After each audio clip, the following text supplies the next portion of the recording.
Are your high expectations killing your relationships? High expectations don't create better relationships.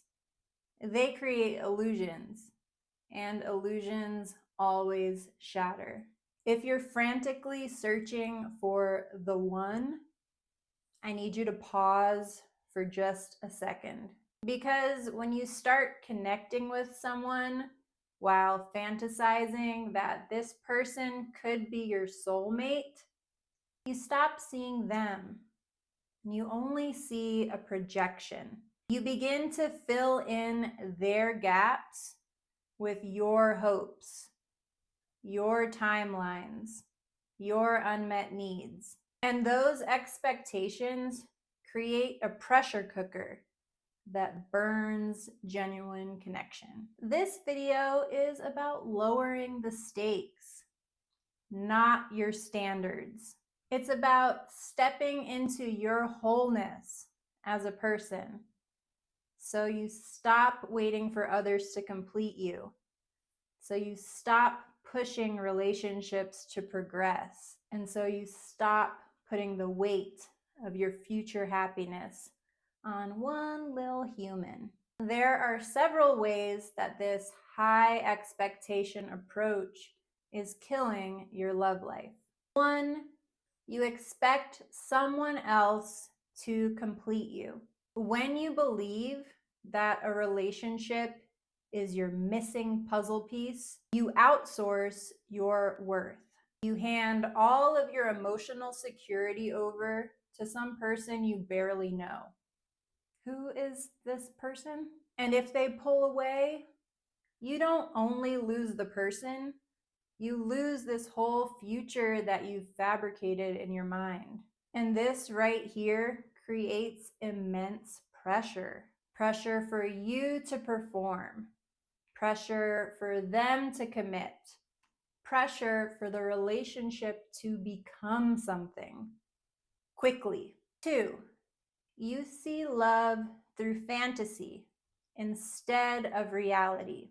In your chase to land someone, you put on rose-tinted glasses. You bypass glaring red flags. You rationalize incompatibility. You get lost in the maybes and the what ifs. Maybe he'll be ready for commitment later. What if I walk away and then he changes? When you fixate on these hypotheticals, you stop seeing the person who is in front of you right now. Sometimes this person that you're so obsessed with is wildly wrong for you. Other times, they're meant to be a compass or a catalyst, a short chapter to teach you some valuable lifelong lessons that you can then utilize in other relationships. 3, the neediness starts to leak out. So we've acknowledged that high expectations create pressure. Pressure creates anxiety, and anxiety leaks in volumes beyond the strongest maxi pad's capacity to absorb. This anxiety leakage shows up when you come on too strong, too fast, when you want the exclusive talk immediately, when you put your hobbies and friends on hold so that you can be more available, when you drop hints about commitment and then pout when it doesn't happen, when you put arbitrary timelines on things, and when you clench tighter when they pull away because it just has to work out. This dynamic communicates one thing: I need this, I need you, which subconsciously translates to I'm not enough on my own. And that energy repels the very connection that you're trying to build. When you have these high expectations in dating, you often present a version of yourself that isn't real. When you don't feel inherently enough, you morph, you perform, you shapeshift, you overgive, you overcommit, you overinvest. When you invest too heavily, too early, it actually cheapens your worth in the eyes of the person receiving it. Even if they don't put these thoughts into words, energetically, they'll be wondering, why is she chasing me so hard when I haven't done anything to earn this level of loyalty? Does she even see who I am? Or would she be giving this attention away to anyone? It would be like you going into a boutique, and before you've even had a chance to browse, there's this pesky little clerk who is so desperate to make a sale that they just bombard you with this dress, trying to convince you that it would be the perfect selection for you to buy. Whoa now, you'd barely glanced at this damn dress, much less tried it on. The clerk hadn't taken time to understand what your style or intentions were. Maybe you could never envision yourself in this dress. Maybe you do find the dress to be lovely, and you could absolutely see yourself flaunting it.